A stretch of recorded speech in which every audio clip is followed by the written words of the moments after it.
বন্ধু তোমার হাত কেটে গেলে জল আসে কেন চোখে, বন্ধু তোমার ভাই মারে গেলে তুমি কাঁদো কোন দুঃখে, বন্ধু তোমার হাত পড়ে গেল তুমি কাঁদো কোন দুঃখে, বলবে আমায় পাগল তুমি বোঝো না সহজ কথা, যে কোনো অঙ্গে আঘাত লাগিলেই সারা দেহ করে ব্যথা, শিরায় শিরায় রক্ত ধারায় মিশে যায় যন্ত্রণা, প্রকৃতির সেই শাসক বিধান তুমি কেন মানলে না, ওগো বন্ধু আমার তাহলে এবার আসল কথাটা শুনো, সারা দুনিয়ার মুসলমানের ভেদাভেদ নাই কোনো।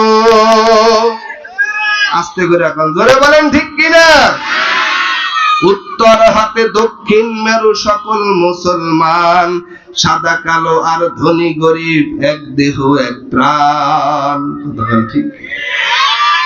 উত্তর হাতে দক্ষিণ মেরু সকল মুসলমান, সাদা কালো আর ধনী গরিব এক দেহ এক প্রাণ, ডেনিশ ফরাসি কিংবা ব্রিটিশ আমেরিকান, ইরানি তুরানি তুর্কি বায়ানি মিল্কে বা আফগান, মুসলমান তুমি তো মুসলমান, তুমি সাদা হও কিবা কালো হও দেখো রক্ত তোমার লাল, সুখী হও কিবা দুঃখী হও রেখো ইমান নির্ভেজাল, কাছে রও কিবা দূরে রও তবু কাবাই তোমার ঘর, স্লোগানে তোমার কেঁপে উঠে আজ পৃথিবীটা থর থর, মুসলমান তুমি তো মুসলমান।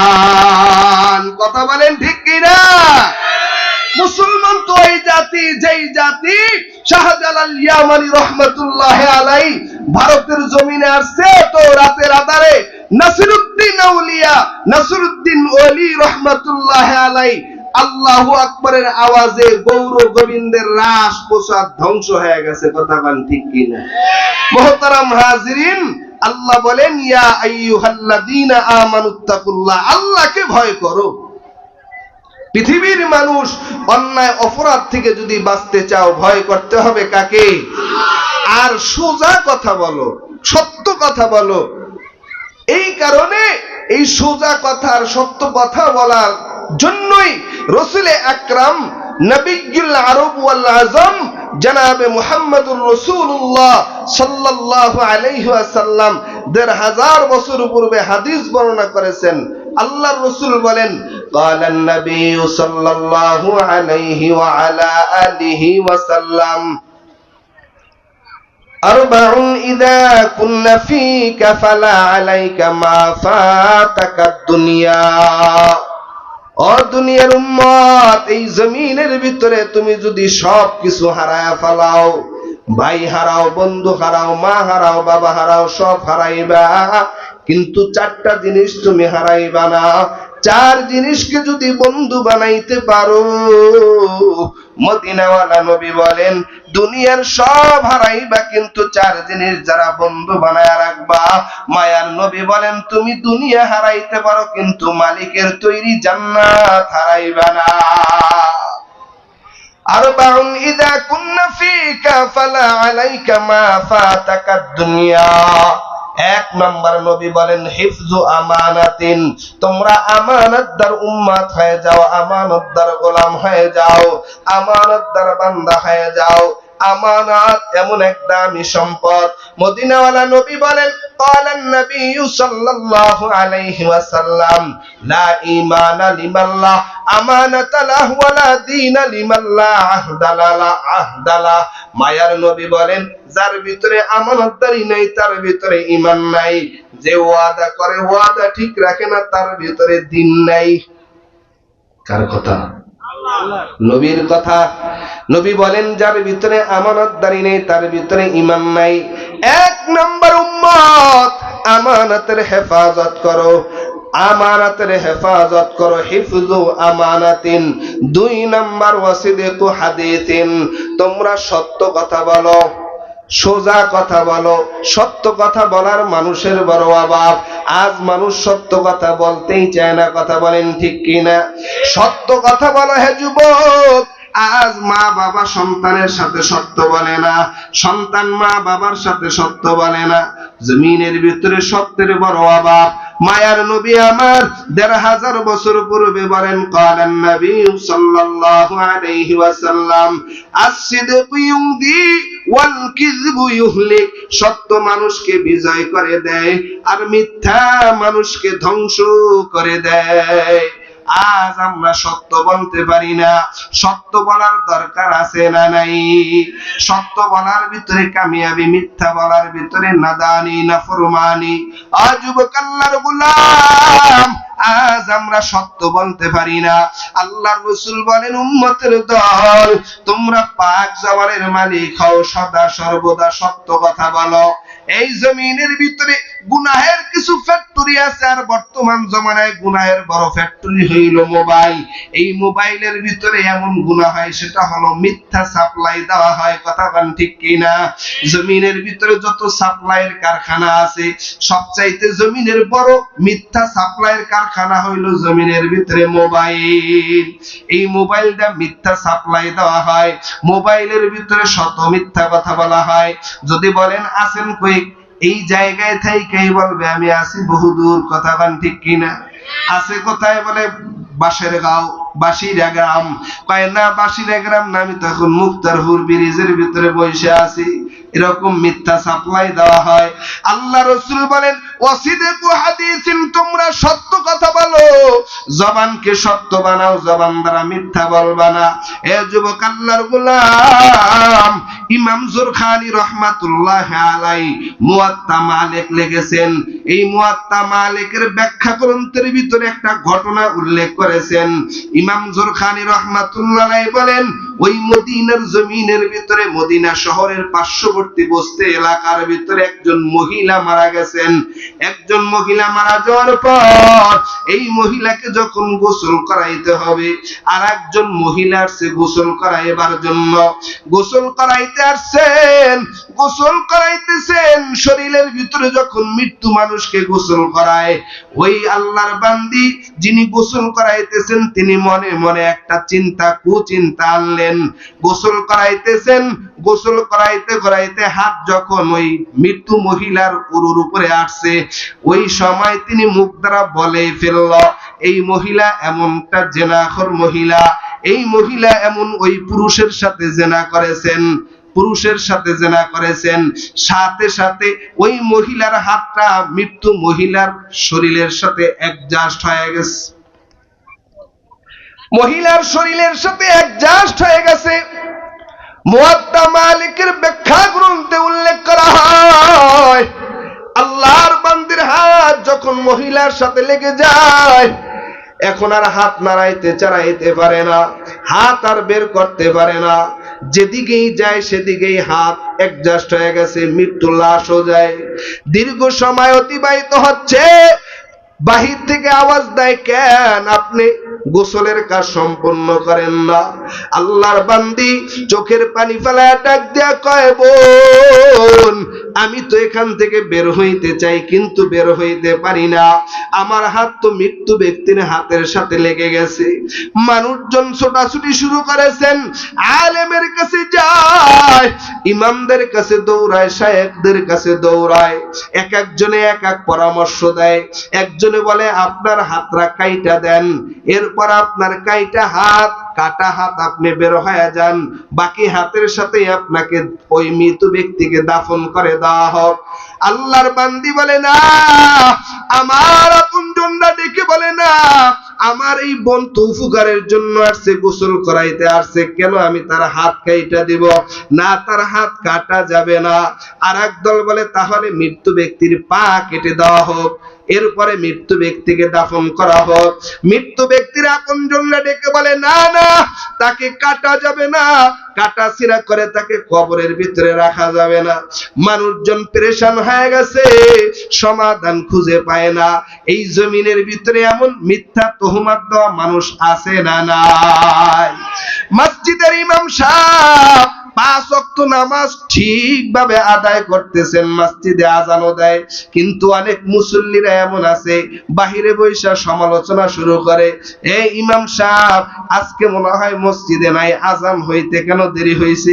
কিন্তু আল্লাহর বান্দা ফজরের সময় দিব্য আরামে ঘুম, এই জামানার ইমামরা কিন্তু রাতের বেলা ঘুমায় না, ওই রাতের গভীরে উঠে মালিকের দরবারে তাহাজ্জুদের নামাজ আদায় কইরা দোয়া করতে থাকেন, আয় আল্লাহ আমার এলাকাবাসীর উপরে আপনি রহমত নাজিল করেন। কিন্তু এলাকার সাধারণ মুসল্লিরা বলে ইমাম সাহেব দেখো খায়া নাকটাই না ঘুমায়, ফজরের আজান দেওয়ার খবর নাই, মনে হয় ইমাম সাহেব নাই। কিন্তু ফজরের আজান ইমাম সাহেব দিছে, আজানের সময় আল্লাহর বান্দা ঘুমায় ছিল, টের পায় নাই। আছে না নাই? আরো জোরে বলেন। মনে হয় আপনাদের এই অঞ্চলে নাই। এইভাবে মিথ্যা তুহমাত দিতে থাকে, ইমামের বিরুদ্ধে মিথ্যা তুহমাত দেয়। ইমাম সাহেব 5 ওয়াক্ত নামাজ পড়ায়, 5 বেলার নামাজ সব ঠিক আছে, কিন্তু 5 বেলায় মসজিদে আয় না, জুমার দিন আয়। আর জুমার দিন আয় যদি কোনো কারণে ইমামরে না পায়, একদম 14 গোষ্ঠী উদ্ধার করে আলায়। কতক্ষণ ঠিক কি আপনাকে এলাকায় করে না, সব আমাদের দক্ষিণ অঞ্চলে বরিশালে আছে, ঢাকার দিকে আছে। আমার কয় হুজুর আপনি সারা সপ্তাহে চান, কোনো অসুবিধা নাই, কিন্তু জুমার দিন কোথাও যাইতে পারতেন না। আছে না নাই? জুমার দিন থাকতে হইবে। ভাইরা আমার, মিথ্যা তুহমত এত মারাত্মক অপরাধ। ওই মদিনার শহরের ভিতরে, এটা সাধারণ কোন গল্প কিচ্ছা আপনাদেরকে শুনাইছি তা না, হাদিসের গ্রন্থ মুয়াত্তা মালিকের ব্যাখ্যা গ্রন্থে উল্লেখ করা হয়েছে। ইমাম জুরখানি রাহমাতুল্লাহ আলাইহি ঘটনা উল্লেখ করেন। আল্লাহর বান্দি বড় পেরেশান হয়ে গেছে। 1 দিন 2 দিন 3 দিন অতিবাহিত হচ্ছে, 3 দিনের ভিতরে শরীর থেকে দুর্গন্ধ ছড়াচ্ছে। এমন দুর্গন্ধ কেউ সহ্য করতে পারে না, মানুষ হয়রান পেরেশান হয়ে গেছে, খুঁজে খুঁজে কাউকে পায় না। সবাই সিদ্ধান্ত করলেন না, এখন আর পেরেশান হওয়া যাবে না, এখন সমাধানের জন্য ওই সময়ের খলিফা, বিচারক, জাস্টিস ইমাম মালিকের দরবারে যেতে হবে। ইমাম মালিকের দরবারে হাজির। ইমাম মালিকের দরবারে যা বলে, ইমাম সাহেব আমাদের মহল্লার ভিতরে হালাত, ঘটনা খুলে বলার পর ইমাম মালিক রাহমাতুল্লাহ আলাইহি বলেন, আমাকে সেই জায়গায় নিয়ে যাও। আল্লাহর বান্দারা সবাই ধরিয়া ইমাম মালিক রাহমাতুল্লাহ আলাইহিকে জায়গায় নিয়ে আসছে। ইমাম মালিক রাহমাতুল্লাহ আলাইহি এত বড় নবীর আশিক, এত বড় আল্লাহর পেয়ারা বান্দা, 4 মাযহাবের এক ইমাম হলেন ইমাম মালিক রাহমাতুল্লাহ আলাইহি। ইমাম মালিক রাহমাতুল্লাহ আলাইহি ওই জায়গায় হাজির হয়ে বাহির থেকে পর্দার আওয়াজ থেকে আওয়াজ দেয়া ডাক দেয়া কয়, রে বোন, তুমি যখন এই মৃত্যু মহিলাকে গোসল করাইতেছিলে মনে মনে কি বলছিলে? তোমার হাত যখন তার শরীরে লাগিয়া যায় ওই সময় তোমার জবান দ্বারা কি উচ্চারণ করেছিলা? আল্লাহর বান্দি মহিলা ডাক দেয়া কয়, ইমাম মালিক, আমার হাত যখন তার রানের উপরে আসছে তখন আমি মুখ দ্বারা বলে ফেললাম সে একটা জিনাকারিনী মহিলা, অমুক পুরুষের সাথে সে জিনায় লিপ্ত হয়েছে।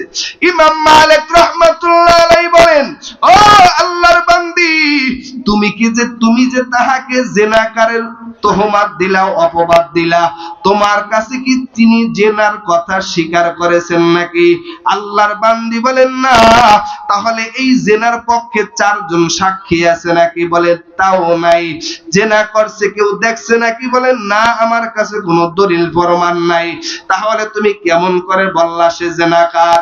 আল্লাহর বান্দি ডেকে বলে, ইমাম মালিক, আমি দেখেছিলাম এই মহিলা কলসি ভর্তি পানি নিয়া, কলসি নিয়া এই যুবকের সামন দিয়ে আসতেছিল, আমি মন্তব্য করলাম সে একটা জিনাকার।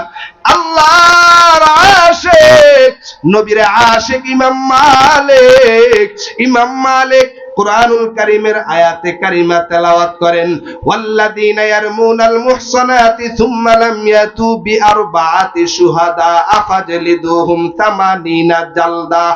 আল্লাহর ওলি ইমাম মালিক রাহমাতুল্লাহি আলাইহি আয়াতে কারিমা তেলাওয়াত করে ডাক দিয়া মানুষদেরকে বলে, এলাকার মানুষেরা, আমি ইমাম মালিক এখন প্রধান বিচারক, আমি আল্লাহর কোরআন দ্বারা বিচার ফয়সালা করতেছি। এই মহিলা যে অপবাদ দিয়েছেন জেনাকারী মহিলা, তার হাত যদি তোমরা ছুটাইতে চাও তাহলে এই মুহূর্তে তার শরীরের ভিতরে 80টা বেতের আঘাত করো। কত আঘাত? আরো জোরে বলেন।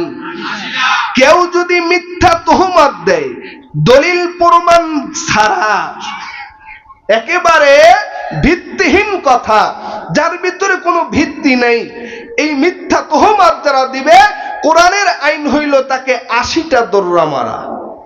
কয়টা? আরো জোরে বলেন। মিথ্যা তুহমত দেওয়া সতী সাধ্য নারীদের ব্যাপারে মিথ্যা তুহমত দেওয়া মানুষ আছে না নাই? এই জমিনের, এই বাংলাদেশের মহিলারা অনেক ধৈর্যশীল মহিলা। এই বাংলাদেশের মহিলারা তো সবুর করে। বাংলাদেশের অনেক পুরুষেরা বহির্বিশ্বে সফর করে, বিদেশে যায়, কিন্তু তাদের সতীত্ব হারায় না। এমন দিনদার মহিলা আছে না নাই? হ্যাঁ, এমন দিনদার মহিলা আছে না নাই? কিন্তু বাহির থেকে তোহমত দেয়, এই মহিলা অমুকের সাথে পরকিয়া করে, আছে না নাই? ওই মহিলা ঝারঝার হয়ে কান্না করে। ভাইরা আমার, ইমাম মালিক রাহমাতুল্লাহ আলাইহি বললেন, আল্লাহর বিচারের ফয়সালা, আল্লাহ পাক রব্বুল আলামিন 80টি দৌড়া মারার আদেশ করেছেন। ইমাম মালিকের কথায় 80টি দৌড়া মারা আদেশ করার সাথে সাথেই দৌড়া মারা শুরু করলেন। দৌড়া মারতেছেন, 60 অতিক্রম করলেন, কিন্তু বান্দির হাত মৃত্যু ব্যক্তির হাতের থেকে খুলে না। এরপরে 75টা মারলেন, তা তো মৃত্যু ব্যক্তির হাত থেকে তার হাত খুলে না। এভাবে মারতে মারতে 79টা যখন মারছেন, 79টা দৌড়া মারার পরেও হাত মৃত্যু ব্যক্তির হাতের থেকে খুলে না। আল্লাহর বান্দা একেবারে 80টি দৌড়া যখন কমপ্লিট হয়ে গেল, অটোমেটিকলি মৃত্যু ব্যক্তির হাত থেকে তার হাত ছুটে গেল। 80টি দৌড়া মারার পর আল্লাহর বান্দির হাত যখন অটোমেটিক ছুঁইটা যায়, এরপরে তাকে দাফন করা হয়।